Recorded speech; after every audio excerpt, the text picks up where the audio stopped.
Welcome to episode 28 of Oscar Sunday. I'm Austin Johnson. I'm Connor Eyzaguirre. And today we will be honoring Regina King and her Oscar-winning performance as Sharon Rivers in If Beale Street Could Talk from 2018.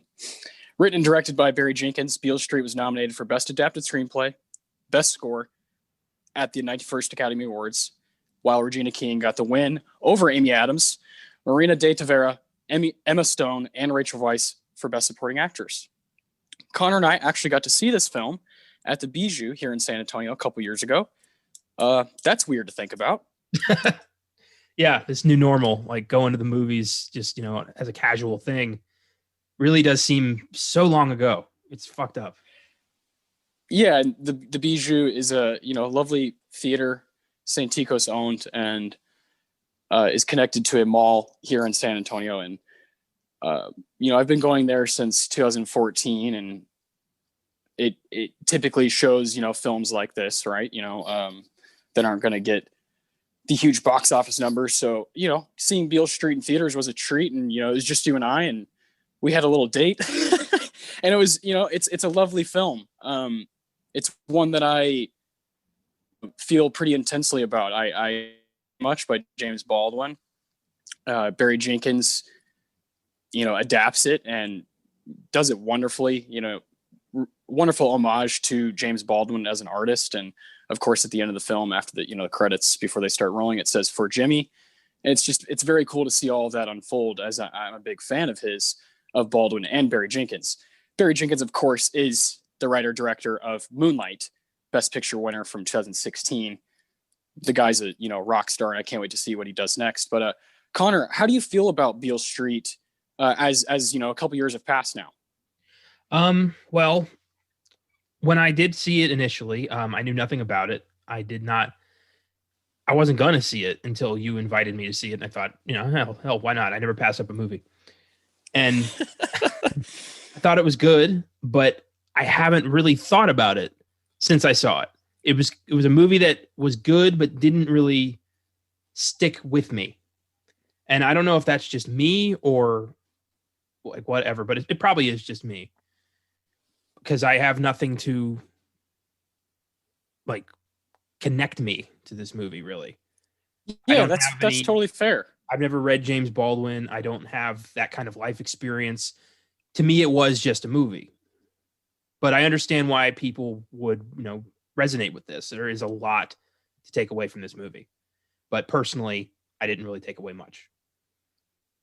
That's fair. That's fair. I understand. I read the book, not too long before the movie came out, and I've Go Tell on the Mountain, another novel by Baldwin that I've enjoyed for a while, and he's got tons of essays that are great. There's the documentary from 2016, I Am Not Your Negro, in which features a bunch of footage of Mr. James Baldwin talking, and the man's a genius. The way he's able to carry himself and see the bigger picture of what's happening here in the United States while he was living in France for over half of his life.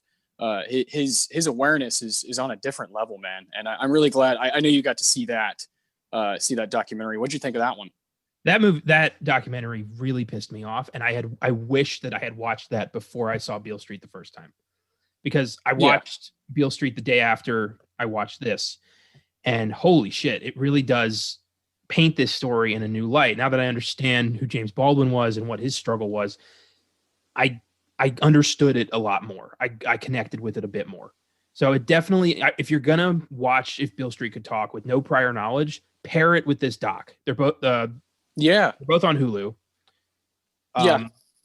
Give it a shot, because it really does enhance the experience. It's a brutal, unforgiving look at the civil rights movement of the 60s and how, like, what James Baldwin saw in it and how he was kind of on the outside looking in through most of that. And It really was fascinating. Yeah, an amazing documentary that was up for Best Documentary at the Oscars in 2016, up against 13th by Ava DuVernay, and then lost to OJ Made in America, this fucking 5-part masterpiece. That was just a really heavy year. I agree with you, man. I think it's a double feature that any American should check out. I'm Not Your Negro, and then Beale Street.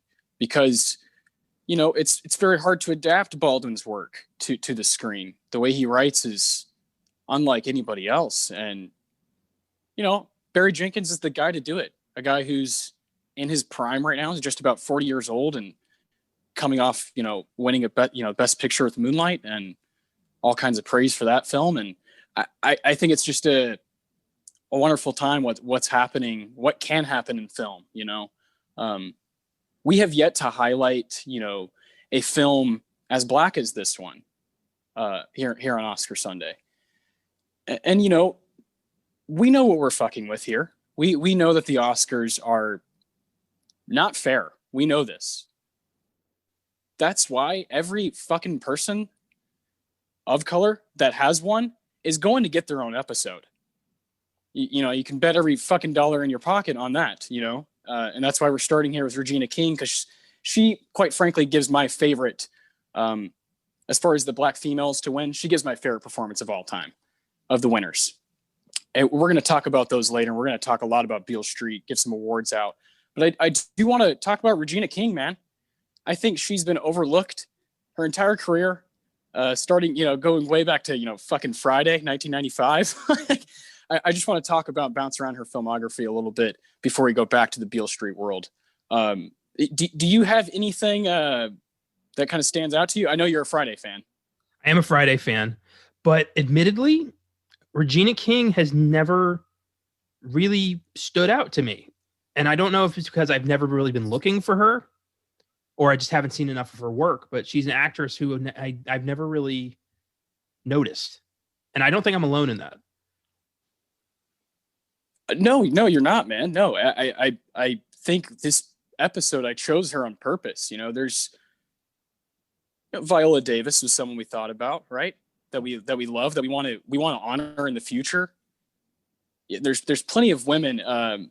Halle Berry's someone we really love, we want to honor in the future. But Regina King is someone that I thought would be interesting, because I agree with you. I think she's gone under the radar, and people just haven't really gotten to see her shine properly.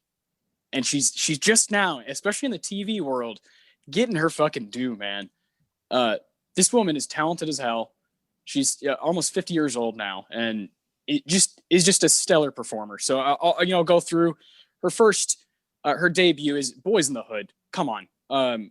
You start off with that film, of course. You've seen that one, correct? No. Oh boy. Well, Boys in the Hood, we'll get its own episode. John Singleton, that's a film that could definitely get its own episode on Oscar Sunday. I intend on doing that one day, especially now that I know you haven't seen it. You got Poetic Justice. She's friends with Janet Jackson in that film, and Tupac. Unbelievable performance. Love her in that. Higher Learning. Boy, that's a stellar film as well. Have you seen Higher Learning? I think you'd like that one. I have not. This episode is going to make me look bad, I can tell. No, you're good. You're good. Friday. I've seen Friday. Here's where we can talk a little bit. Okay, so Friday, she's playing the sister, obviously, of Ice Cube, right? She's able to play sister, mother, aunt, whatever you need, daughter, so well. It starts right here at the beginning of her career, playing a lot of sister and daughter in these movies, and Friday is great, man. Friday's awesome, and weird that we bring up Friday when Tommy Lister just died.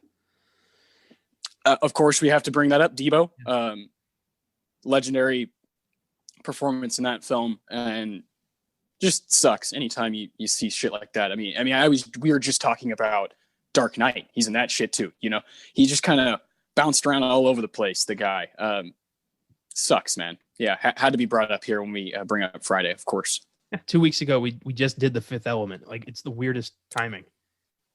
It's the president of the fucking universe. God, rest in peace. Dude was a fucking baller. Yeah, it's man, Debo. God, what a character, Oh, that bike. Oh man, I love Friday, of course. Yeah, we'll move on. Jerry Maguire. Regina King is acting alongside Tommy Cruise, Cuba Gooding Jr. there. Enemy of the State. How Stella Got Her Groove Back. Mayu Joe Young. Love and Action in Chicago. Down to Earth. Turnaround. Come on. This is crazy. She moves into the 2000s here, and we see We see Daddy Daycare, Legally Blonde 2, A Cinderella Story. And, those aren't all for me. But then you have Ray in 2004, where she is just stellar alongside Jamie Foxx in that movie. Another film that I would love to bring up on this podcast. Yeah, Ray is fucking awesome. It's been too long. I only really, remember highlights. It's been a long time since I saw that movie, but I do remember really, really liking it. That's pre-website. Like, that's how long ago it's been since I saw that movie. And it's awesome. I stand behind Jamie Foxx 100% on that Oscar. And yeah, just a really cool, I think, underrated biopic of just an awesome, awesome musician. Hell yeah. Ugh, well said. I agree with you. Fox deserved that. And I would love to really take a deep, deep look at that and get that certified. Regina also appeared in 2005, Miss Congeniality 2, Year of the Dog in 2007, This Christmas 2007, Our Family Wedding, keeps it moving, does some work in TV, Southland, Shameless. She works on a TV movie, The Gabby Douglas Story. Of course, she's the voice of Riley and Huey Freeman in The Boondocks. Awesome. So cool. Does all kinds of TV work. She's in The Leftovers from HBO. That's what kind of opens up the door for The Watchmen to happen. That awesome role that she has. I think she's underrated as hell, man. I think when you look at all these things that are happening, how consistent she's been for 25 years now straight in both film and TV. I think she deserves some props. Yeah. But again, like throughout that filmography, there's very little that stands out to me. Like a lot of that is fluff and paycheck gigs. And I don't know. I think I really have to see the right stuff to see, like, because I did think like she was amazing in Beale Street, but that is really it for me. Like I have to see certain films in order to really appreciate her. I like her early run, the Boys in the Hood, Higher Learning, Friday, Poetic Justice. That run, I adore everything she's doing during that early 90s, mid 90s run. And then of course the Beale Street, 2018, just kind of, blew me away. But showed me what she could do, but what I always knew she could do. You know what I mean? I knew she had it the entire time. It still wowed me though. Well, that's good. I can, I understand why you chose this movie. This has it's almost like, it's a long time coming for you. Like definitely like you were pushing for this for her. I remember back in the day when we saw this, like you were really excited. And and when she won the Golden Globe and the Oscar, I was pumped, man. I was excited for her, and she was excited. She was fucking grateful, and her speeches were incredible. She deserved that shit, which is funny because I think as we talk about Beale Street itself, I think it has just so much more to offer than people, gave it credit. I think there's like 10 amazing performances inside of it. And Regina King is one of them. And she's the one who won. She's the one who got the spotlight at the Oscars. And that's why we're spotlighting her here, Yeah, man, I really dig Regina. I'm excited for the future. I think she's going to have an awesome, latter part of her career. She's almost 50 now. I think she's ready to really, really do some more stuff like Beale Street and, keep wowing people and trying to win some awards. Yeah, I think so. I mean, there are the performers in the past who have had their careers almost upended by an Oscar win. I don't think she's going to be one of them. Yeah. No, yes, I agree with you. I agree with you on that one, man.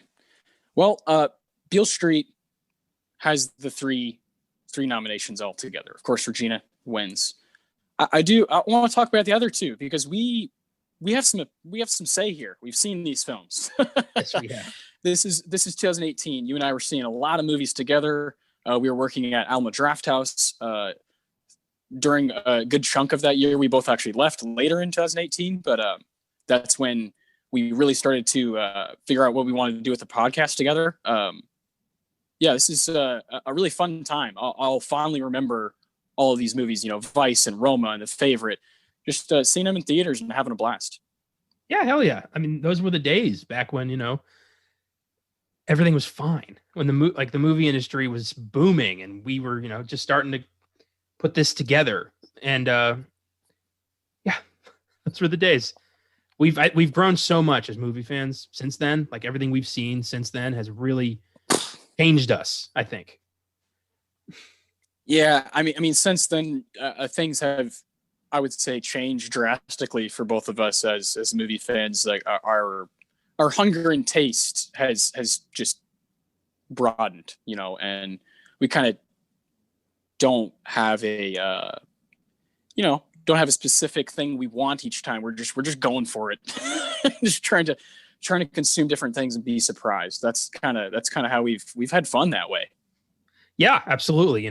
It's an ongoing exploration, and there's always going to be uncharted territory, and it's so much fun to mine that uncharted territory because you never know what you're going to get. You never know when you're going to find a new director or a new leading man or a new leading woman who you just fall in love with, and it's always new and it's always fun.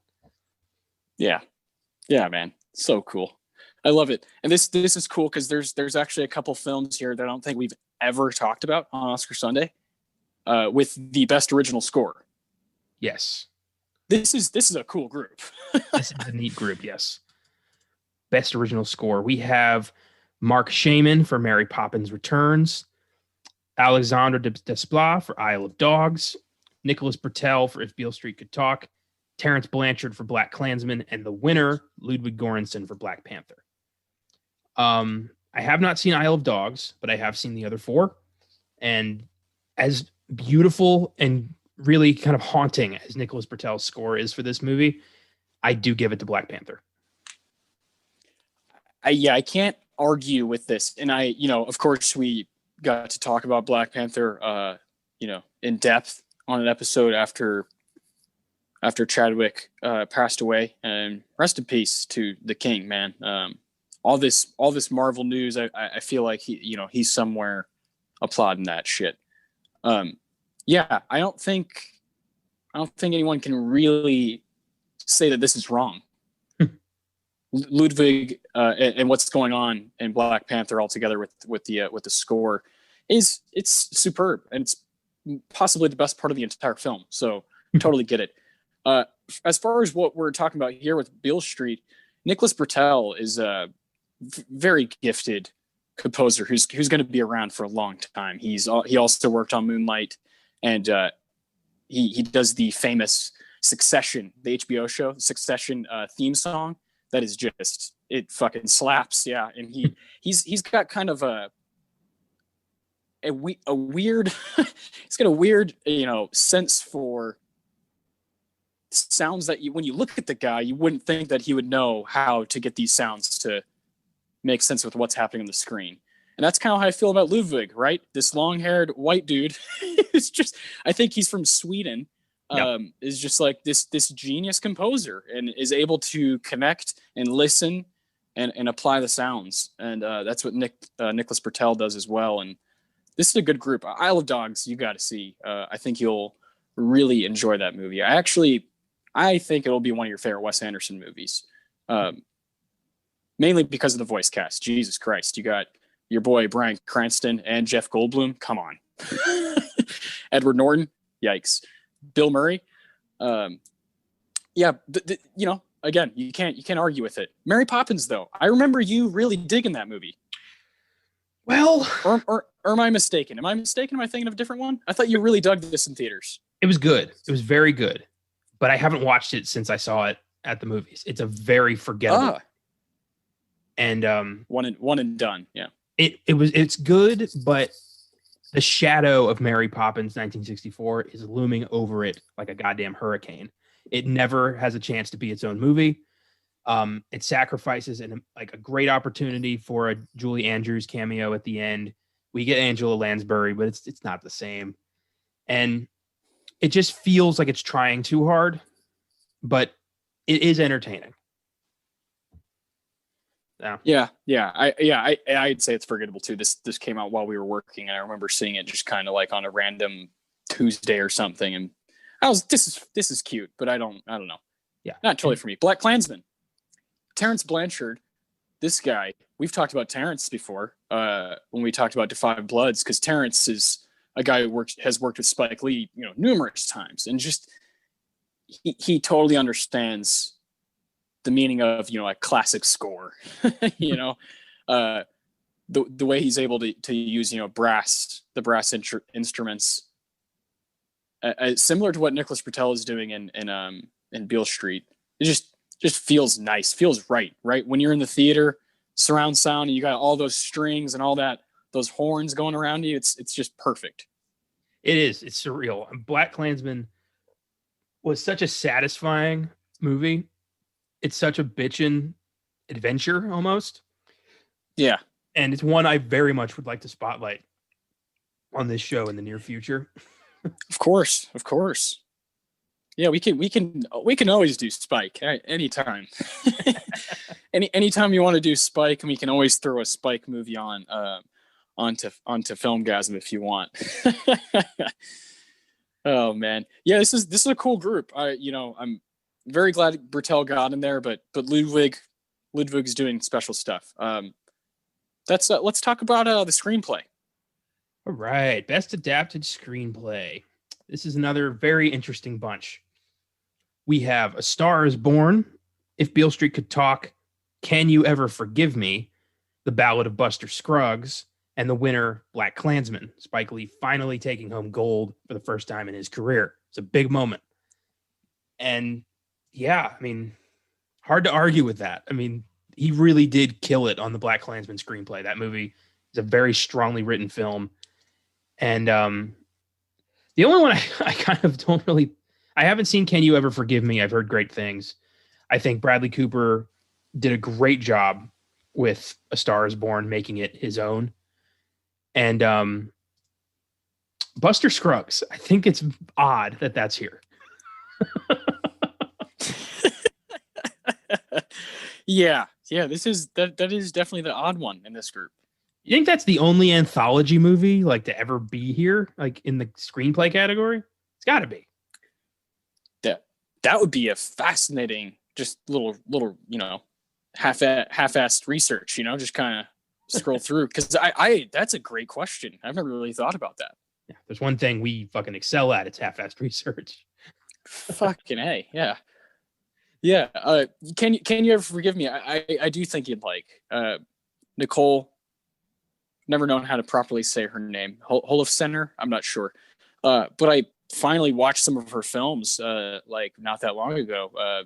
Friends with Money, Please Give, and she's, I like her. I like what she has to offer, and I think when she's she didn't direct that film.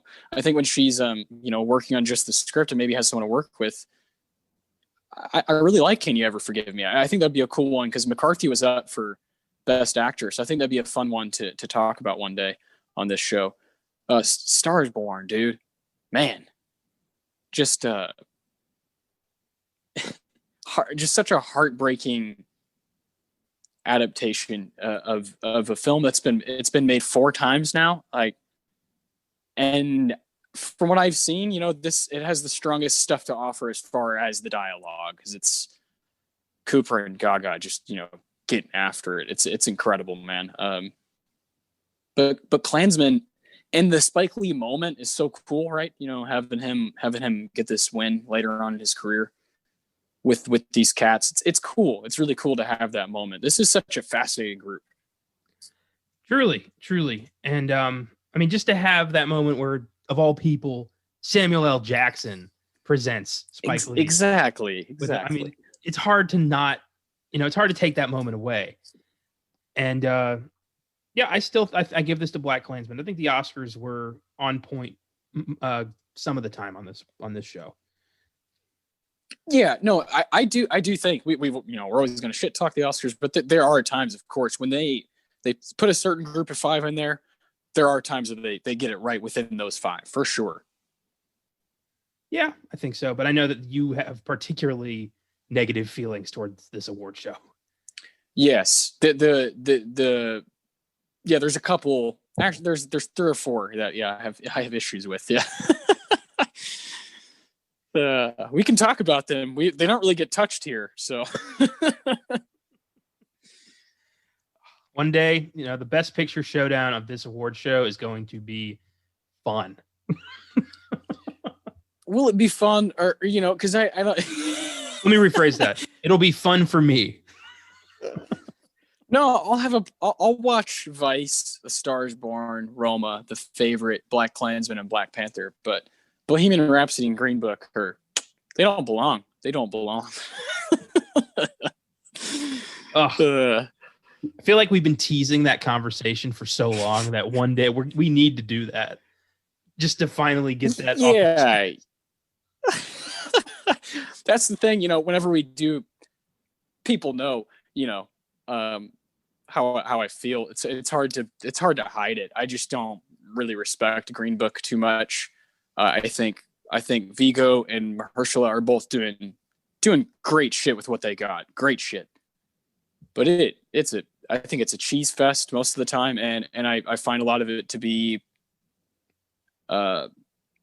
white saviory, and that's not my bag. Bohemian Rhapsody, I just don't think is that well made, and I think Rami Malek is not even trying half the time, and he won, so that's really frustrating. I know you feel similarly about that one, because Bradley Cooper and Christian Bale, what they're doing is serious stuff, and I think Rami Malek not singing is a fucking shame. Yeah, I agree with that big time. I didn't know that when I saw the movie, so me neither.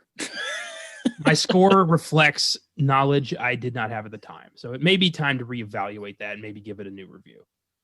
Well, okay, since, like you said, since we're kind of just talking about a lot, maybe we'll just fucking schedule this sometime soon. I don't mind doing that. It is a fascinating debate.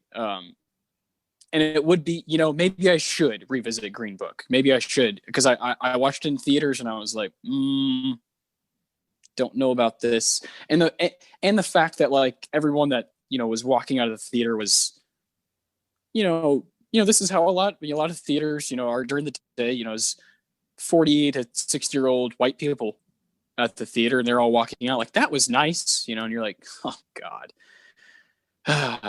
It just that I felt kind of lazy, especially compared to some of the other stuff here. Fair enough. I have different feelings towards Green Book, but I have, a different approach I took to it. And I think maybe I'll save that for the future. I don't want to spend all my money in one place here. yeah. I don't want to go into actually, all the Green Book issues, but there are some. I do, like I said, Mahershala Ali is great. He wins. Olivia Colman wins for Best Actress. That's awesome. But let's talk about the one that Regina won. Let's talk about that group. This is interesting. I have seen all of these films. Same, yes. We have Rachel Weisz for The Favorite, Emma Stone for The Favorite, Marina de Tavira for Roma, Amy Adams for Vice, the winner, Regina King, If Beale Street Could Talk. So, The Favorite is an oddball. It is a very strange movie. It's a weird biopic of Queen Anne by way of Yorgos Lanthimos. And it is a divisive one. My mom, who is a huge fan of period films, particularly period films that take place in England, was not a fan. Oh, this is a different take. Yeah. Whereas I, who can kind of like take it or leave it with that Jane Austen stuff, thought this was great. So, yeah. And mostly due to the performances. I'm very glad Olivia Colman took home gold for this. But Rachel Weisz and Emma Stone both play such despicable bitches. And oh yeah, they're great. They do a great job. I'm glad they were recognized here. Same. I give this movie a 10 when I reviewed it, and I stand by that shit. I think it's a masterpiece. I think Yorgos is an absolute mastermind. Anything the dude touches for me has been in some way special. Dogtooth and Alps and The Lobster and Killing of a Sacred Deer and now The Favorite. He's like he's always surprising me, and I love that in a filmmaker. And The Favorite's probably his most precise and well-rounded film, with the best performances. I agree. And I've seen a handful of his movies now, and yeah, he's a guy you do not like. You don't know what to expect when you go into his films, especially if you go in blind. And I did every time. That's like that's the rewarding part, because if you're down, and it's rewarding because he is gonna take it there. He's gonna, and don't watch it, on an empty stomach. Like he's not afraid to take it to weird places too, like horror. And that's why I love that he's a kind of guy, a genre kind of filmmaker who can get into the Oscars. He can bridge that gap of, Oscar bait and what genre film. He can be the guy who, intertwines. And I love that about him. Absolutely. Marina de Tavira, I remember when the announcements were made that she was a big surprise to a lot of people. They did not expect her to get nominated, because I don't think she'd been nominated for anything else over the course of the award season. No. And she was really good. She's a very layered character in Roma, Sophia, that you hate her at times, you like her at times, but as I recall, it's been a while since I saw Roma, but as I recall, I think she was very dedicated to her family. Mm-hmm. And you never doubted that. Yeah. And yeah, I'm glad that she was recognized. I'm glad that her and Yalitza Aparicio was also nominated. Yeah, Roma's. There's not a whole lot I can say. I think that's the one that should have won Best Picture. I think as years pass, I think we're gonna look back at that one and be like, that was silly. That's Alfonso Cuarón's masterpiece. What are we doing? And I think it happens. I'm just making a prediction. I think it happens with the Oscars where we just kind of make those mistakes of like, oh wow, we had a moment there where we could have given it to something truly, truly special. Roma, another film that's not for the weaker minded, like The Favorite. Empty stomach, don't do it. It's a tough watch, but a technical, masterpiece from Cuarón. And I have mad respect for Yalitza and Marina both being nominated, because it shows the unbiased to, it shows a little bit of growth in the Academy. It shows that there's a little bit of unbiased to, we could choose this superstar, or we could choose this performance from this woman from Mexico, two women from Mexico, and really recognize them for what they've done, in this film. And I really respect that. I think those are the little things that you can look at from the Academy as the years, in the past few years. Of course, Parasite getting the fucking win last year, amazing. Those are the little steps that we need to take, you know what I mean, Connor? And I love that. I love when Marina de Tavira is nominated and you're like, oh, whoa. And then she's next to these four very recognizable names that are in movies nonstop. So I really like that. I think that shows growth. Yeah, for sure. It definitely shows growth. There's a lot in this award show that shows progress, but then also a lot that's consistent with the Oscars kind of shooting itself in the foot every couple years. Yeah. And I don't know if it's ever going to have, and if we're going to push in the right direction entirely. I mean, there's, bits from last year's Oscars that I think, could have gone differently. Should have gone differently. But overall, better than it has been in the past. Definitely working towards progress in a way that they haven't. But this was only 2 years ago. Yeah, I know. Yeah, I think we're going to look back and think, no, Rami Malek should not have taken Best Actor. No, Green Book should not have taken Best Picture. I go and think, I don't think Mahershala should have taken Best Supporting Actor for this one. As cool as he is, I think this should have gone to Sam Elliott personally. Right? Good God. I think this one's kind of, I think this is like a no contest with Sam Elliott. I think he kind of outshines these guys by like a mile. For one specific reason, Sam Elliott has always been the kind of quiet cowboy guy. I did not know he could go there. And he went to such a dark place for A Star is Born. I was so impressed. I knew Bradley could do it. Lady Gaga, I was pretty certain could do it. Sam Elliott was a shock. I didn't know he could do that. And I was so happy he could do it. And I was so happy when he got nominated. And yeah, I really think he should have taken it. I think it would have been such a cool moment to see Sam Elliott walk away with an Oscar. Man, yeah, I agree. I really thought that was kind of a no-brainer for me amongst that group. Sam Rockwell, like he's good, but not Adam Driver good, but no, Richard E. Grant, same thing. Yeah. Sam Elliott. If we were going to take a supporter from Vice, I would have given it to Steve Carell for playing Rumsfeld. Straight up. Yeah. Straight up. Yeah, I don't know. Well, that's a good way to segue to our next person in the Best Supporting Actress lineup, Amy Adams, for her performance as Lynn Chaney in Vice. And she's who I was rooting for a number of reasons. One, I think she's in the top 3 most talented actresses working today. 2, yes. 2, she's been denied it so many times for performances that were unreal. 3, she was such a conniving bitch. Vice, Lynn Chaney is like the power behind the throne, so to speak. The power behind the power behind the throne. And Vice was such an underrated movie. No, it did not get the credit it deserved. People called it, like it missed the mark. They said Christian Bale was all that really mattered to see in that movie. And I thought the screenplay was very smart. I thought that movie was going to make waves, and I was very disappointed it didn't. It only took home makeup. And yeah, I think that was the film I was pushing for the most with that award show. And I stick with that. Yeah, Vice is fucking awesome, and Amy Adams is great. And she's you make a great point that she's like, without a doubt, as far as talent goes, she's one of the best actresses around.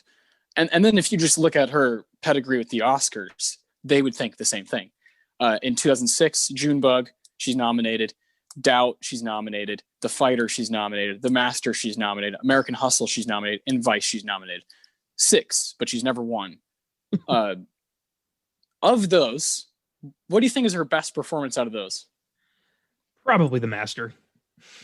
Right? Jesus Christ, she's good in that movie. Yeah, there's a certain understated strength in that performance. And you get the vibe that, like, if she wanted to, she could bring this entire organization to the ground. But she believes in it in such a way that it'll never happen. And I thought that was very good. I liked her a lot in that. Yeah, but, me too. She brings a sort of raw power to every role she does. And I want her to be recognized for it. I want her to walk away with gold. I don't want it to end up like Peter O'Toole. I want her to have gold. Yeah, I think she will. I think she's going to be doing this shit for a while. She's so good, and she's someone who knows what kind of role she's going to take on as her career keeps moving. She's in Hillbilly Elegy, right, on Netflix. Hillbilly Elegy, yep, she's on that. Yeah, Elegy, yeah. So have you seen that yet? I'm going to watch it tonight, actually. Oh, there you go. I remember you. Yeah, you mentioned that. Okay. Yeah, man. It's a cool ass group. It is indeed. And I'm assuming you would stick with Regina King. Yeah, for sure. I do think this is a terrific performance from her. But I all 5 of these I really stand by. I think they're all wonderful. I don't feel the exact same way about the supporting actors. I don't think they're all really strong performances, but I think these women all are going for it. I agree, big time. I think it would have been fine if any of them took home gold. I think they all did a great job, but personally, I would want Amy Adams. That's fair. Regina and Amy. Hey, Regina's got the 1 nomination and the 1 win, so hey, Amy can have her 6. She'll be okay. Oh man, that's great. This is a really fun award show because this is when you and I were starting to get to know each other really well and just going and seeing shit and working together. And it's fun to go down that road. And especially with a year that has a winner that we disagree on. I mean, you don't think Green Book should have won, but you also don't pan it like I do. I like the movie a lot. It made me laugh. I thought it was charming. But no, I do not think it should have taken Best Picture. I think the Best Picture of 2018, I think it should have gone to Vice. Yeah, that's totally fair. Of that group, I'm totally cool with that. Now, I do think before we really dig into Beale Street and give our own awards out to the film and talk about it, I do think Beale Street should take Bohemian Rhapsody's spot. I think that's like a no-brainer. I also think Green Book should be knocked out and Hereditary should be in there. Because I just Hereditary, Toni Collette should have been in the Best Actress group. I don't know if she should have beat Olivia Colman, but she should be in that fucking group. No, fuck that. She should have won. Yeah, if Toni Collette is in there, that is a surefire no contest victory. That performance was one of the best of the fucking decade. And yes, everybody knew that except the fucking Oscars. Everybody was like, why is she not there? Like, oh man, yeah, Hereditary is something else, and I adore pretty much every single second of it, and Toni Collette's a big part of that. Very frustrating. Maybe one day. Maybe one day. Yeah. A24 films get nominated, and they, of course, Moonlight won Best Picture. Hey, maybe an A24 horror movie one day can get in there. Maybe one day. Yeah, the Oscars, they're not going to see an A24 movie. They're going to see a horror movie. And that's, red flag for them. I mean, it fucking sucks, but it's going to keep happening. Yeah, it's going to get the Lighthouse treatment, right? If anything. Yeah, exactly. If anything, that's exactly right. Oh, man. I think it's going to be a very long time before we get another Get Out. And I mean, that's the timing of it, Peele being his first feature film and the year it came out, in which it came out, and it's just perfect timing. And you're so right, man. It's going to take, there might be one at some point during the 2020s, but I wouldn't fucking, hold my breath. A horror movie like that, it comes, you just don't know when it's going to come around, and it's special when it does. Well, even, as a horror fan, it is so rare to see one that I think is worthy of Oscar attention. I mean, there's horror movies that I love that are great, but I don't consider them Oscar contenders. Like, I love, like, for example, the Evil Dead franchise. Like, if anything, I'd shoot a nod for makeup or visual effects, but I don't think Bruce Campbell should be up for Best Actor. I love the guy, but no. Yeah, no. It's all on context, right? And, Hereditary just happens to be one of those same level quality wise as Get Out. So what the hell, it's that kind of attitude, right? It's like, especially Toni Collette. If you're not going to give the film anything, I mean, she, we could go on and on about her. We, of course, we talked about Little Miss Sunshine. We gave her some love on this show, and she'll continue to get love because she's in so many movies that we like and want to see. Yeah, recently we did Krampus on the Filmgazm podcast. We did Hereditary early in our run, I think like the 18th episode. Yeah. So we've talked about Toni Collette for quite a while. We did Velvet Buzzsaw. Yep. There's another one. Yeah. She's gonna pop up all the time. She's incredible. But let's move back to Beale Street a little bit here. So you had asked me, you've read the book, and I was like, yes. I actually bought the book maybe 6 months before the film came out. I saw that Barry Jenkins was doing this James Baldwin thing, and I was like, oh man, I've been wanting to read that book. Holy shit, Barry Jenkins, this guy who made Moonlight, which I adore, not just because of the Oscar stuff, but I just love it as a film, and this guy's going to take this on. Holy hell. He's in the middle of his prime, this is going to be his follow-up to Moonlight, and it was very exciting, man. It's very exciting for me, and I'm glad you said yes to going along to see it with me. I really am, because that's the kind of shit you want to share with people, right? Like if you had read a Stephen King book, right? And there's a film adapted, and I didn't know much about it at all, and you're like, oh, we gotta fucking check this out, and it fucking paid off, right? And it was like, oh, that was actually good. Like, yes, you'd be proud, you'd be like, that was fun. I'm cool that I got to expose my friend to that, to this world. And that's how I feel about Beale Street, man. And I think, like at the beginning of the film, it says, it's a book, a bit from the book, some of James Baldwin's writings, that every black kid in America grows up on Beale Street, right? It's puts you in this kind of trance, if you can, if you can. I always do, especially when I know I'm watching something that I need to fucking pay attention. A story told by a black man and Barry Jenkins, written by a black man and James Baldwin. This story deserves my, my attention. I should pay attention when it's on, and it kind of gives you that right away. And then Nicholas Britell's score opens up, and you just see this couple walking downstairs in fucking Harlem. And,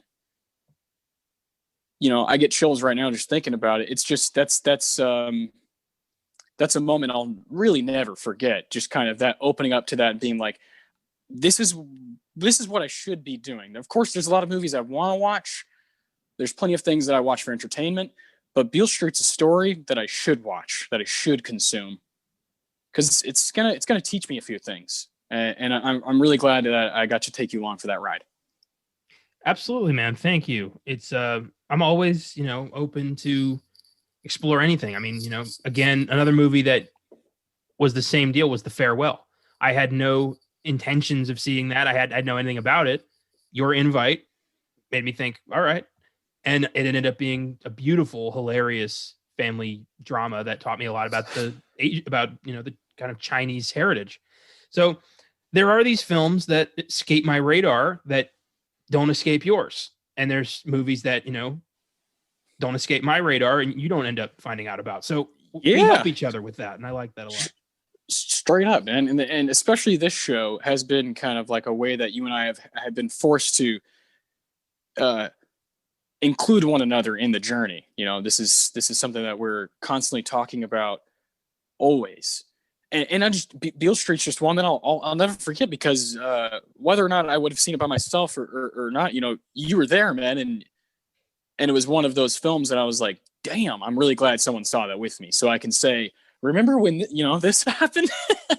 And that's cool to have. That's kind of what, for me, not for everybody, but the way I interpret things, it's kind of what art is for this conversation, and to discover things about each other. And it happens to be moving images that happens to be my favorite way to, enjoy art. And it happens to be yours as well. And that's fucking cool to find, when someone is willing to see the stuff that maybe passed their radar.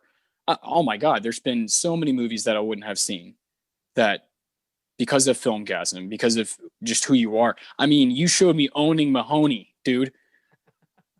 Owning Mahoney, starring Philip Seymour Hoffman, the genius gambling movie that I know I've seen. I just hadn't heard of it really until I met you. That's the shit. That's what we love about this stuff. I'm really excited here to give out awards to this film.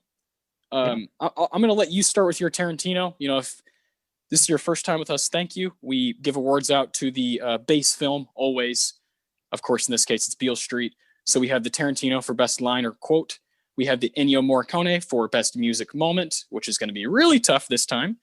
we have the Philip Seymour Hoffman Award for the best performance, and the Roger Deakins Award for what we see as the best moment or scene of the film. So Connor, go ahead. So I have two for my best line. Fair enough. Yeah. There's some profound dialogue in this film. The scene where they tell Fonny's mother that Tish is pregnant, and her reaction, and Frank just slapping her, and she screams, the daughter screams, her heart. And Frank goes, I think you'll find it's still pumping, but I wouldn't call it no heart. Oh, Love that. Oh man, yeah. Frank, the Fonny's dad is intense, man. You know, right from the get go, has a demeanor that this guy has just been through some shit. Well, the like, and you know, the differing reactions of Frank being like, "Well, we're gonna go get drunk," yeah, and they're all happy, and she's like, "You whore," and it's the only time I've ever been like okay with domestic violence. I was like, yeah, somebody needed to slap her. Man, yeah, that scene is set up so beautifully, like it's a stage play, right? Yeah. When you're in the living room and you know that's the stuff Regina's really working it right there in those moments where getting the drinks, you know, just kind of playing off everything, and she fits so well in this setting. Regina, just the way she's wearing her hair and the clothing fits so well. She's perfect for this, and I love that, man. That line when they come over, when they call them over, and the family comes over, and you just feel the tension immediately, except for the dads. It is a powerful moment. Oh my gosh. I will be coming back to that scene throughout. It's and it's at the very beginning, right? It is bam, you know. I remember you and I were kind of like looked at each other in the theater. Okay, Barry Jenkins is not taking his time like he did with Moonlight. Jesus. Fucking hell, man. Yeah. Well, my quote also comes from somewhere in that bit. And it's my Tarantino goes to Regina King as Sharon Rivers. And it's when she pours the drinks, and you know, not too much for Tish, and the dad's like, what's this all about, you know? And Tish, you know, has her head down, is not saying anything, and Regina King, of course, just like has the face she's able to read, you know, read the room, and then Sharon Rivers says, "This is a sacrament," and no, I ain't lost my mind. We are drinking to new life. And that's how she tells them that Tish is pregnant, you know. And it's so organic. And then Ernestine, the sister, unbow your head, sister. Like, it's just every single line is like, whoa, whoa, whoa, you know, just kind of gives you chills, goosebumps over and over, watching this family just kind of rally together in this very intense moment. Before Frank comes over, before the family comes over and hears the news of, you know, incredible stuff, man. Yeah, I think we could kind of talk about that scene for like 20 minutes, you know, just dissect it. It's amazing. It really is. It sets up the perfect dynamic between both of, you know, where Tish came from and where Fonny came from, and yes, why they found each other. It tells you everything you need to know about this entire group of characters. That scene, and I thought that was very brilliant. But my second Tarantino comes from much later in the movie. Okay. Tish and Fonny sleep together for the first time, and Fonny tells her, "Don't be scared. Just remember that I belong to you. Not you belong to me. I belong to you." That's one of the most profound statements of love I've ever heard in a film.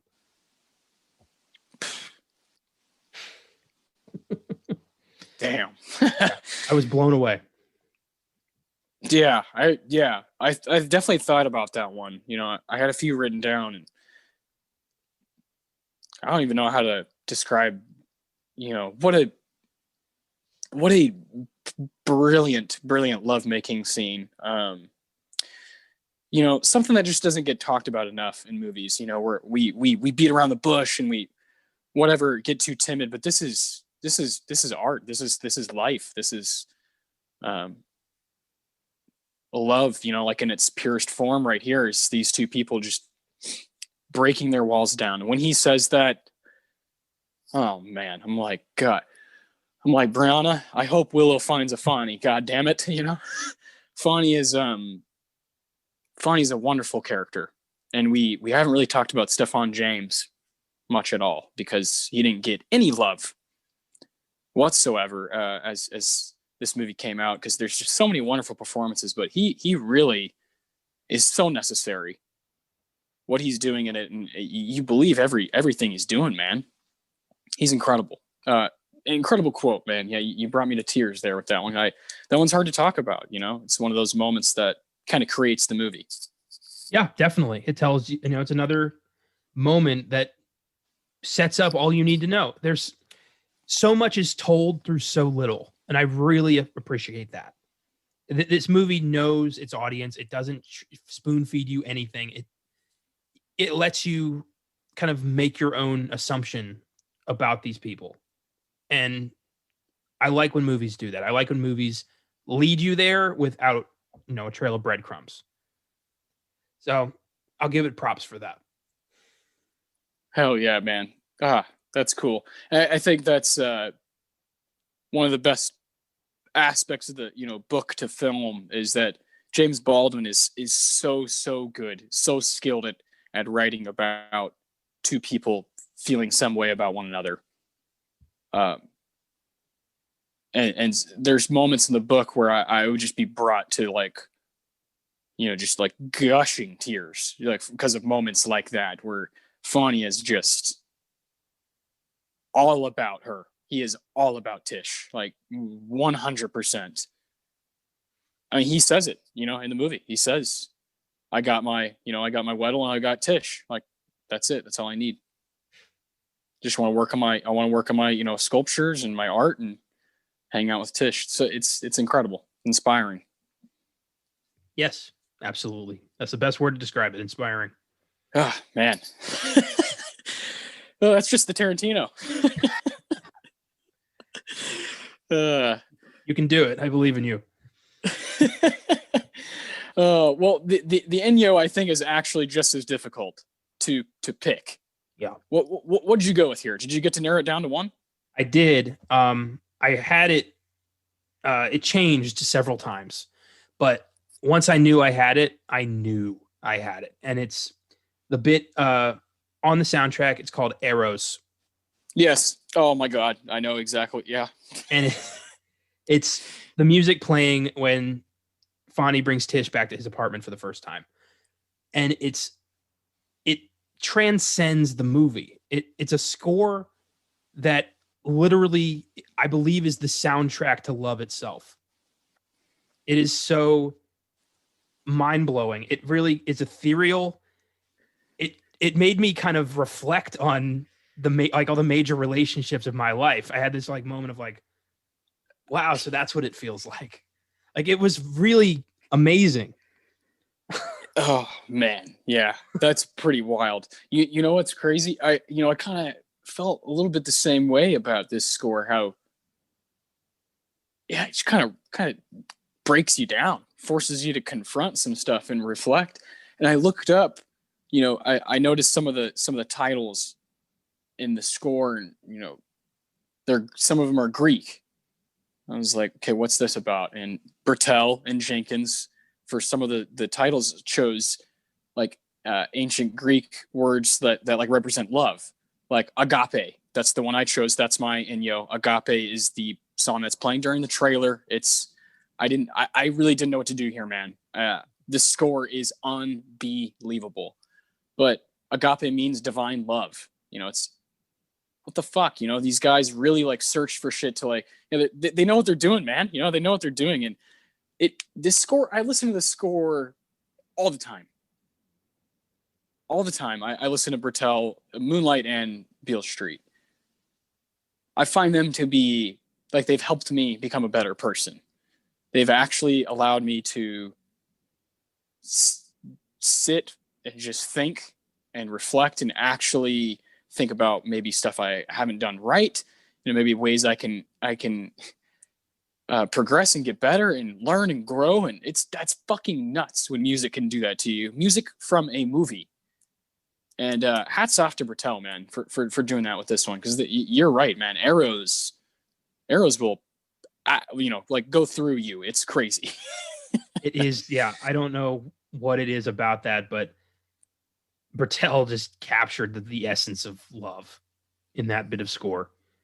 And it's a love that you believe, and it's a love that grows beyond the movie and grows beyond him and beyond Barry Jenkins and beyond every actor in this film. It's a feeling. He captures a feeling that does not escape you.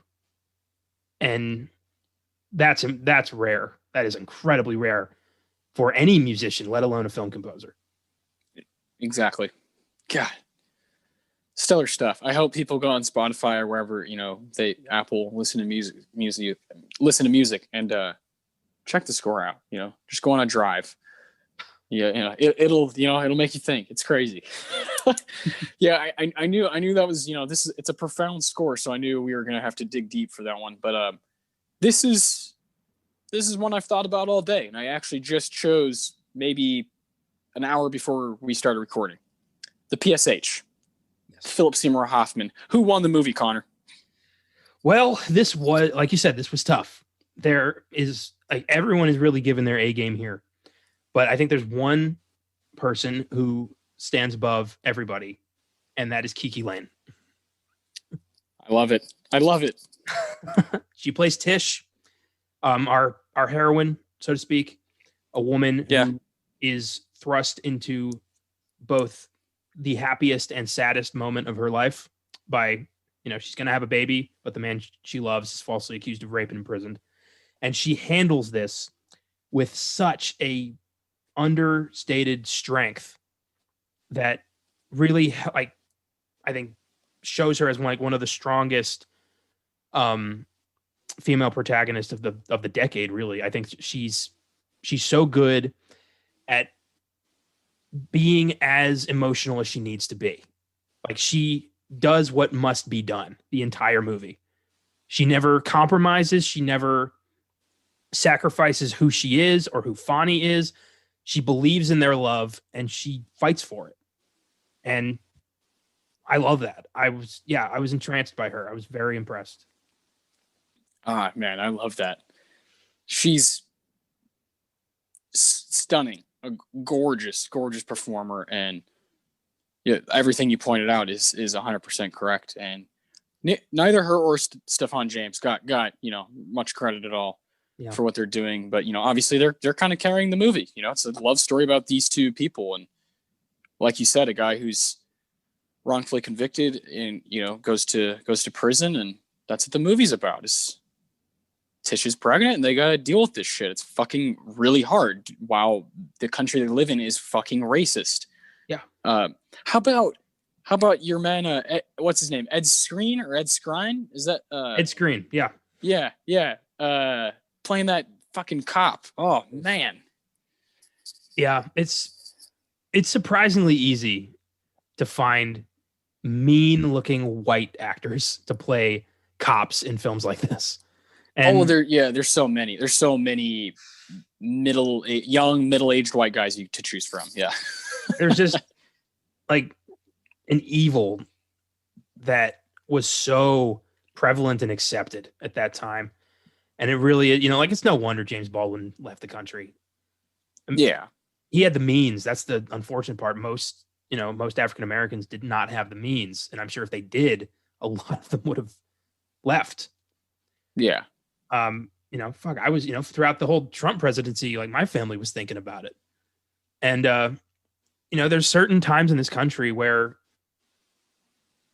you feel in danger simply because of who you are. And I don't like when we feel that creeping back up. I feel like we've had, ups and downs over the past 50 years, mostly downs. There were some, there's brief moments of up. Yeah. And we're in the fucking downs again.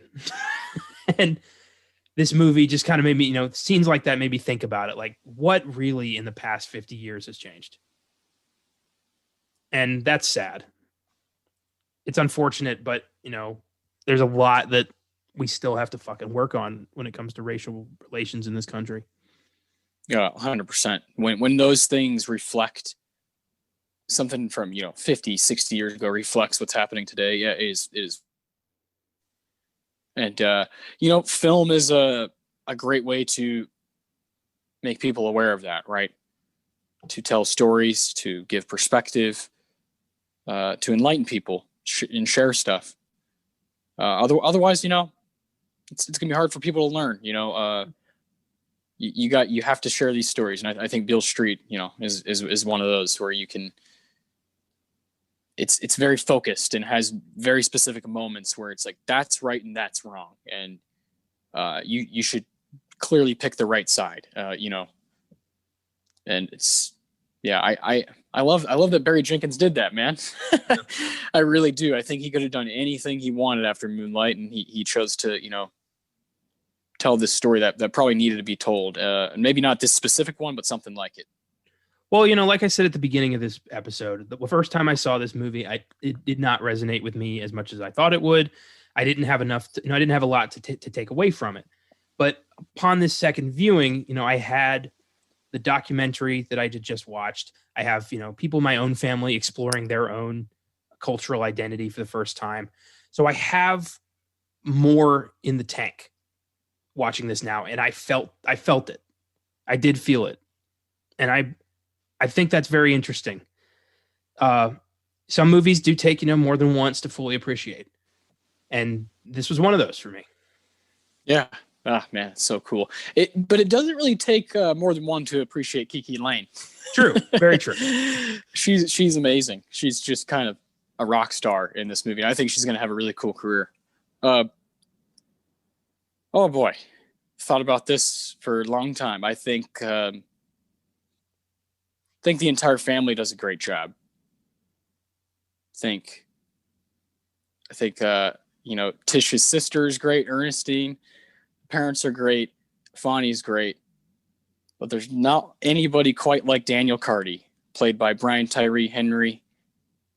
The scene where Fonny runs into his buddy and he invites him over to hang out and have some beers, smoke some cigarettes, and chat about some stuff. And Brian Tyree Henry comes in and acts his fucking ass off. The guy's British, first off, and has been a rock star the past few years. In FX is Atlanta, and he's great in Widows, White Boy Rick. What else is he in? Joker. He was really cool in. I think he's gonna have a real nice career. But what he's doing in Beale Street is it forces you to kind of, what's just the way he breathes. The guy has stress written all over his body. And again, this is a British actor, playing this character that's been released from prison, like 3 months ago, and he's talking to Fonny. And that bit of the movie, even though it's not too long, it's, to me, the most impressive part of the film, when the music kind of, increases, intensifies for a moment, and it's not about love for a minute. It's about the racial inequality in our country, and it's about the fucked up prison system. And Daniel Carty breaks that down and looks him dead in the eye before Fonny knows that he's going to go to prison. And he looks him dead in the eye and tells him they can do whatever the fuck they want to do with you in there. And you're forced to I just weep. I start weeping when I'm watching this character, Daniel Carty, talk about prison and how it was this torturous 2-year experience. And I would have felt wrong if I wouldn't have written his name down, honestly, to be honest with you. I'm rocked by that moment in that movie. I'm rocked by that moment in the book. And I really didn't picture Brian Tyree Henry as the guy who would play that, but those are the best things, that happen in movies with performers, is that shit, right? Is when someone who just, what? This British guy? No way. And, I'll shout him out on Widows, him and Daniel Kaluuya, both British guys who just knock that shit out of the park. And I love when that wall gets breaking down and, you just allow a guy to do his job. And Brian Tyree does a lot with that little bit of script that he has. He does a whole lot. And I that's a scene that I will watch forever. And of course, is my Deacons. I've talked about it a ton. So I'll let you go ahead and finish us off with your Deacons. Okay. Well, I've talked about mine as well. It's the entire scene with the family, from the slap to the leaving. I mean, Tish just calling her a dried up yellow cunt. I mean, you don't get much, harsher than that. And just the constant sling of like creative insults, and Regina King pleading with Fonny's mom that it doesn't matter how the child got here. She's, this is your grandchild. You like, what kind of Christian are you if you're going to just throw this child away because of how it got here? And being such a good Christian, it all goes in one ear, out the other, because that's the kind of person she is. Faith above family. And that is sick. And yeah, I love that scene to death because it reinforces how strong Tish's family is and how like they will not let anything break them. And almost, it also shows you how fragile Fonny's family is. It took this conversation to bring Fonny's mother to tears, almost like, she's mourning the destruction of her son. It's so fucked up. But it plays with that dynamic of, who these people are and who these people are. And I love that. I love how you get to see the upbringing. And yeah, I think that's Kiki Lane's strongest scene. I think that's Regina King's strongest scene. I'm very impressed by that bit. And yeah, talk about character introduction. I mean, crazy to open your movie like that. I can't argue with that on that one. I could, if this movie was just on and I see that scene, it's gonna be hard for me to turn it off. It kind of opens up like a stage play, and just everyone's on their P's and Q's. And you talked about just some of those kind of sly remarks, and I love when Ernestine, the sister, comes in between them and is like, I've been staring at your Adam's apple and I can't decide if I want to rip it out with my fingers or my teeth. And if you touch my baby sister, I'm gonna have to make up my mind real quick. So good. Yeah, fantastic. They're all backing her up, and that's beautiful. That's family right there. God damn it. Yeah, they back her up, but they also make sure she's doing her part too. It's not a babying thing. It's we got your back.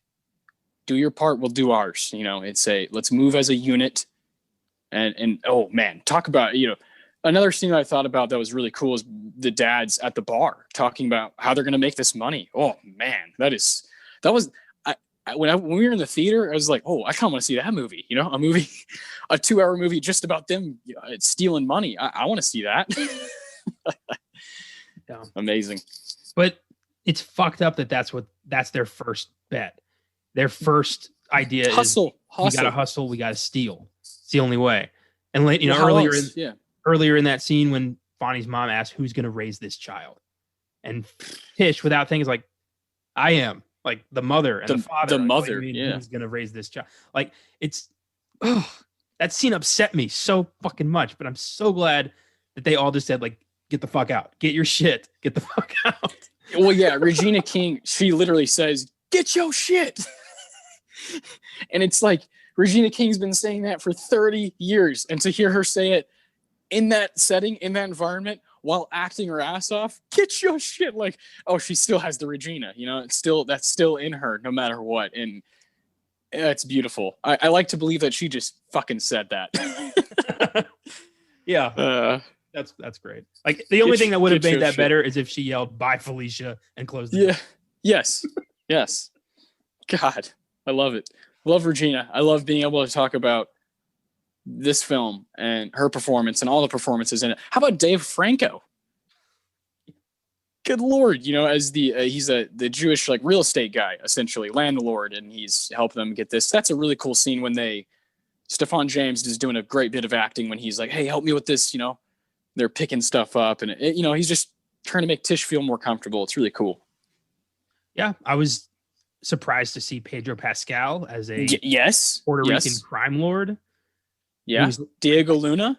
Yeah, Diego Luna as the waiter. Yeah, who I think I'm just gonna make a connection here. This might be completely off, but on Criterion Channel, there's the Adventures in Movie Going, and Barry Jenkins. One of the very first things I ever did was go to Barry Jenkins' section that he has a few movies he's selected, and one of them is Y Tu Mama Tambien. And Diego Luna gives a spectacular performance in that film, and Barry Jenkins talks about it. I'm wondering if that's full circle. If he's like, I need to have him in one of my movies, Yeah, probably. and he's like, hey, I'm going to use this guy who's in New York. I'm going to use Diego Luna. I love that. That's so cool. I was like, wait, maybe you make those connections in movies, and that's part of the fun. I would bet that's probably it. I mean, you become an acclaimed filmmaker at some point. You get your pick of who you want in your movie, and yeah, especially if they're not expensive. And I doubt Diego Luna's price is huge. Yeah, no, I think Diego Luna is probably willing to work with people a little bit, and I like that about him. He's done all kinds of crazy shit. It's cool. Yeah, I like the parade of faces in this movie. People who just were willing to accept a small bit part because they wanted to work with Barry Jenkins. Well, yeah, I get to be a part of this wonderful script, be a part of the legacy of Barry Jenkins' filmography, work with the most well adapted, most well made James Baldwin anything. That's a cool thing to be a part of for sure. As an artist, I'm sure. Yeah, totally. I'm not. Yeah, I wouldn't be surprised if that was totally the case. Jenkins being a fan of Y Tu Mama Tambien and reaching out. Hey, Diego. Yeah, I really liked what you were doing 20 years ago. You want to be in my movie? You never know. Wonderful. Ah, man. We have a really, really interesting week coming up, and I wanted you to be able to, talk a bit about, the film we're doing next week. It's a Christmas classic on this show. Filmgazm, we're doing Batman Returns, and I can't wait for that. But next week on this show, I'll let you introduce it because I think it's a Christmas classic for you, and I want you to be able to say why. Well, it's a Christmas classic to a lot of people. It's not our usual fare, but we wanted an opportunity to spotlight this movie. It was up for some technical awards, and that fucking counts.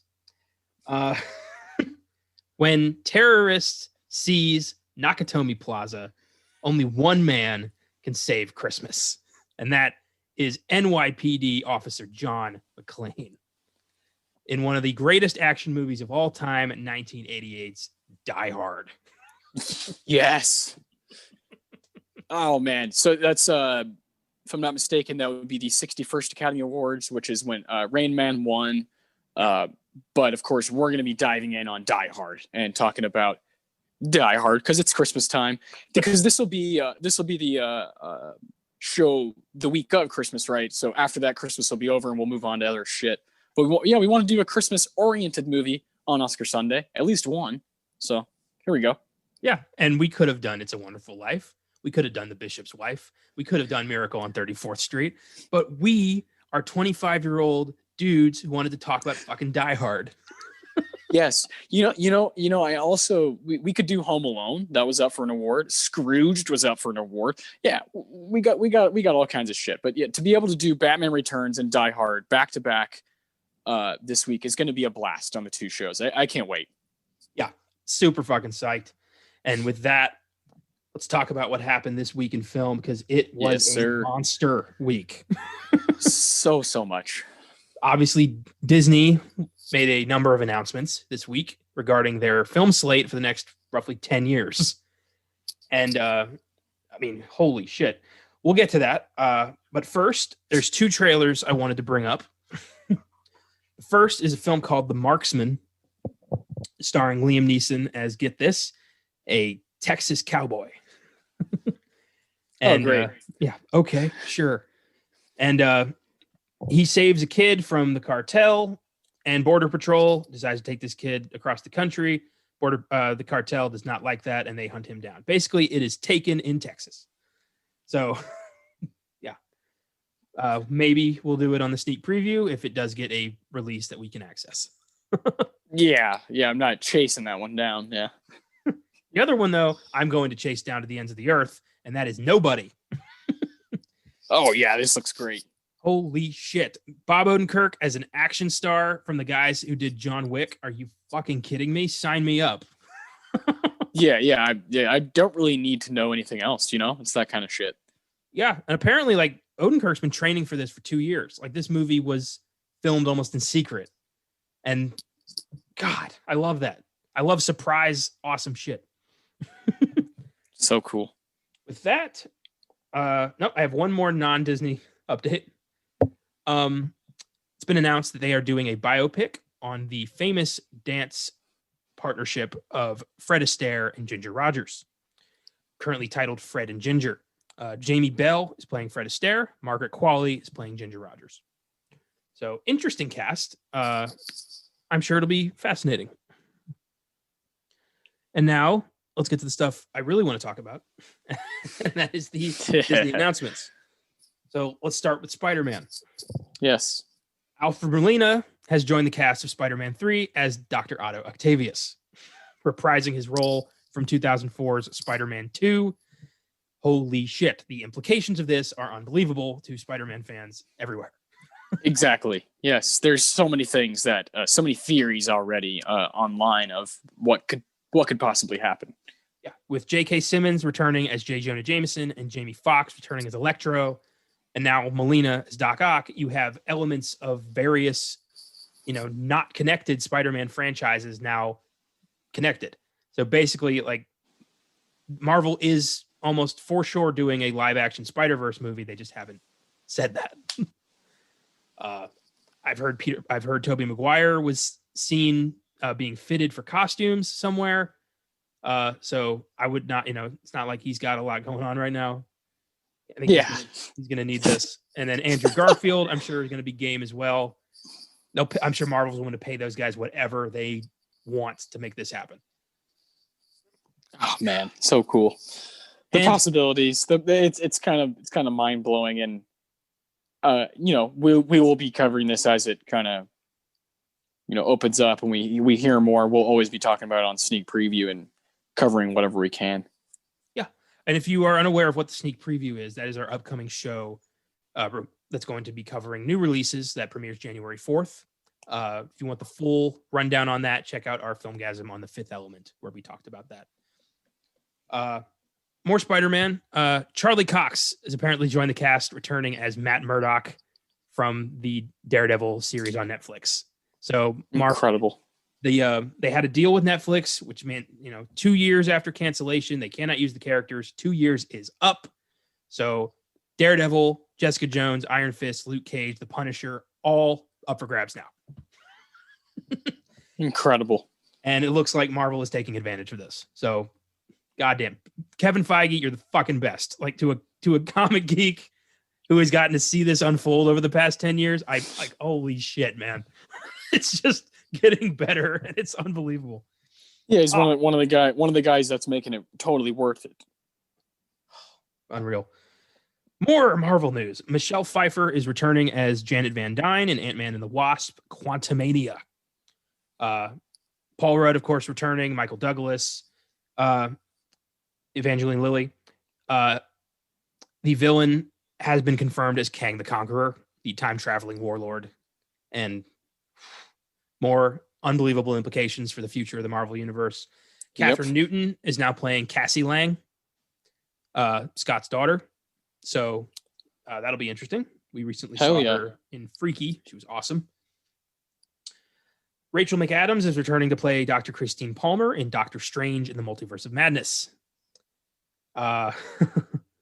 Christian Bale's secret character in Thor: Love and Thunder has been revealed.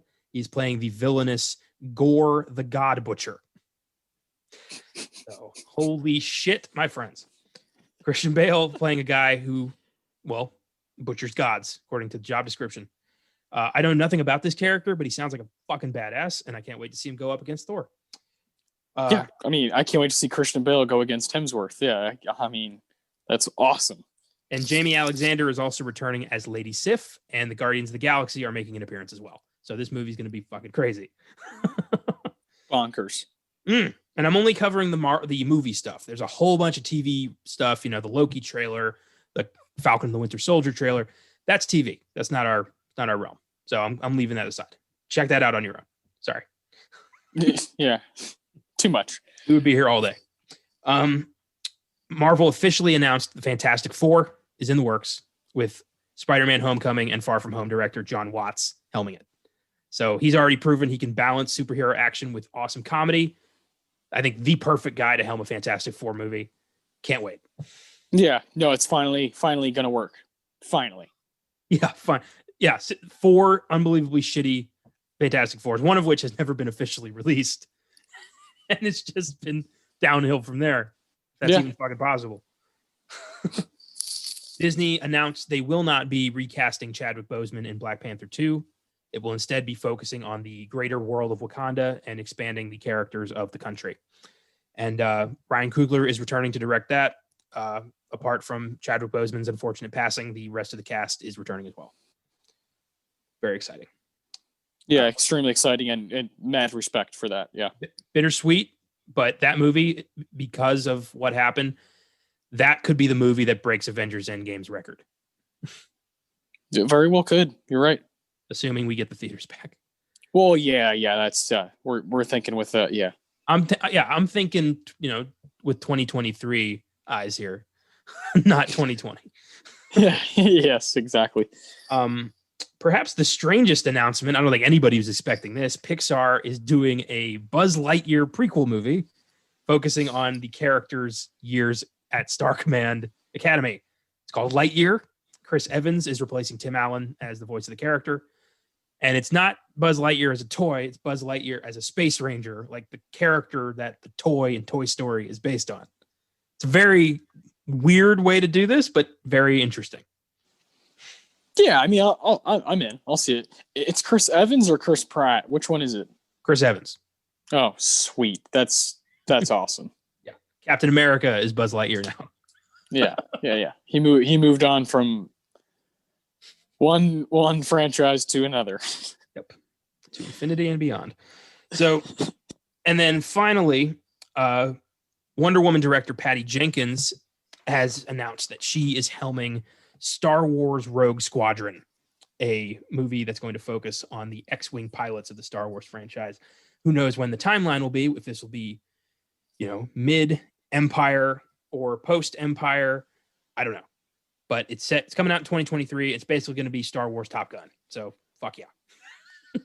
Yeah, see, that's what I would be interested in. I don't really care too much for Star Wars. I'm very impressed by some of the production design and whatnot, but I'm just never been a huge fan. It never latched onto me when I was a kid. But if you're gonna fuck with space. And this is the kind of shit, like you said, Top Gun, Star Wars Top Gun. That's the kind of shit I want to see when I'm going to see Star Wars. Well, one thing The Mandalorian has shown is that you don't need a Skywalker for Star Wars to work. In fact, we'd prefer we don't have one. 100%. What The Mandalorian has done is explored the gritty underbelly that Star Wars has always teased. The bounty hunters, the criminals, the gangs, the, terrorists. Like, this is a fully functional universe that doesn't always need, the Jedi and the ongoing good versus evil fight. And I love that they're finally starting to kind of branch off of this and show us different parts of this giant universe. And I firmly believe the future of Star Wars is in TV. And with these occasional, bursts of off the wall films, Taika Waititi's getting one too. Still very secretive on that, but I think Rogue Squadron is going to be really cool. And I can't wait to see what they're doing with The Mandalorian and Ahsoka and The Bad Batch and Andor and all these crazy Star Wars series they've announced. Like, this is just bonkers. To be a Marvel geek and a Star Wars fan, I'm freaking out for 2 days now. I've been losing my shit. Well, yeah, your schedule's set for the next 5 years. Yeah. There goes, any plans of checking out, The Boys or Man in the High Castle or The Handmaid's Tale. All that's dead to me. It's now Marvel and Star Wars for the pretty much the rest of my life. Oh God. And I am not complaining. Oh man. Yeah, TV. I kind of, take it or leave it. Depends what, really depends on what it is. And Yep. I'll just be, I'm like going to see some of that stuff, but like all of the TV, the Star Wars, I haven't even watched any of the Mandalorian because it's not really my bag. Like, I've heard it's great and I should try it out, but I'm like, yeah, but I also want to watch like all these movies, and I just always choose the movies first. Well, after Supernatural ended, like that was the only series I was keeping up with for so long. With that done, there's nothing really filling the void. I mean, when Better Call Saul comes back, I'll watch that, but like The Mandalorian is kind of it. So with all these new series, I'm going to have something to actually look forward to on the TV side of things. And thankfully, it's not all going to be at once. That would be a fucking nightmare. It's gradual. So, well, yeah, they know what they're doing. Yeah. Yeah. I'm just excited to get to see all this shit. Yeah, no, it's incredible. The product's usually really good, so they actually care about it. And man, it's nuts. It's nuts that they can, yesterday you could feel people were excited about it. You could feel it, even though in this weird 2020, this year that's just been so bizarre and been so tough for so many people, you could feel like an actual positive energy because of all that news. That's pretty powerful. That's pretty cool because people care about this shit. It's important stuff. We've had so little to be excited about this year. And this represents hope for the entertainment industry. This is, Disney isn't, packing up shop here. They have plans for the next 10 fucking years because nothing, not even a global pandemic, can stop the House of Mouse. And I've never been, I'm happy about that for once. I'm happy that Disney has the capabilities to pull this shit off because I want to be excited. I want to look forward to something. God damn it. Oh, I mean, man. We've done God knows how many episodes in quarantine, and I'm proud of the work we've done. I think for what we've had to deal with this pandemic, like this year, I think we coped pretty goddamn well. Oh yeah, 100%. I mean, that's a way to challenge your creativity when you're thrown into a tough spot. You're like, well, how can I have fun by just what I know and what I can, bring up? What conversations have I not had that maybe I've passed on, and that's a great way to look at it. Yeah, and I'm looking forward to what we've got in the near future. Now it's going to be a whole new landscape. It's exciting. Extremely. That concludes our broadcast day. That was good. Yeah, very emotional episode, I could tell. Extremely emotional. It's a powerhouse movie. Yeah, and we're going to get fucking ridiculous next week with Die Hard. Oh, dude. Cannot wait. Yeah. And of course, Batman Returns on Filmgazm this Wednesday. Unbelievable. So much fun. We've done so few superhero movies, so when we get to do one, it's a treat. Yes. Yeah, very much so. Especially Batman. God, we love Batman. Especially Batman Returns. So much to talk about. Yeah, that's going to be a long one. I can't wait. And we are launching the sneak preview on January 4th with our second annual Gazzy Awards, which will talk about what we believe is the best of 2020 in regards to film. And can't wait for that. And then every episode going forward is going to cover either a new release film from streaming or theaters, whatever we are able to see, and really weird top fives and recasts and drafts and just all sorts of cool movie shit that we're going to experiment with on that show. It's going to be like the most fun corner of this podcast world we've created. Yeah, I think it's a place that any movie fan can go. Filmgazm is, genre films, and Oscar Sunday is Oscar nominated stuff, but sneak preview is going to be a bit of everything. It's going to be a lot of fun. With the whole team, everyone's going to be involved on that one. We're 7 people strong now. I will be introducing our 2 newest members on this week's Filmgazm. So stay tuned to that. Very exciting. Had a blast. Stay tuned for more in the future, and we will see you next Sunday.